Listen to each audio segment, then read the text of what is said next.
Hello বন্ধুরা, beauties makeover থেকে beauty আবারও হাজির চলে আসলাম হচ্ছে একটা রিলস ভিডিও নিয়ে। আজকে এই রিলস ভিডিওর মাধ্যমেই তোমাদেরকে ঘুরিয়ে আনবো একটা সুন্দর গোছানো মন্দির থেকে।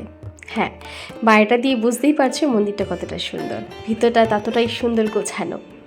সত্যি কথা বলতে মন্দিরটার ভিতরে ঢুকলেই তোমাদের মন শান্ত হয়ে যাবে। আমি আমার মা অযাচিতভাবে হাঁটতে হাঁটতেই কেন জানি না মহাকালের টানেই হয়তো পৌঁছে গিয়েছিলাম এই বাবার মন্দিরেই, মহাকালকে দর্শন করতে। এই মন্দিরটা হলো মধ্যমগ্রামের বিধানপল্লীর 24 নম্বর ওয়ার্ডের একটি সুন্দর শিব মন্দির। তোমরা যারা আশেপাশে থাকো তারা বা দূর দূরান্তে যারা থাকো একবারই মন্দিরটাতে ঘুরে এসো, দেখবে মন শান্ত হয়ে গেছে। অশান্ত মন নিয়ে গেলেও বাবার সামনে বসে যখন তোমরা বাবাকে দর্শন করবে না, আর তোমাদের কিছু চাওয়া পাওয়া থাকবে না। মহাকাল তো তার সব কিছুর ঊর্ধ্বে।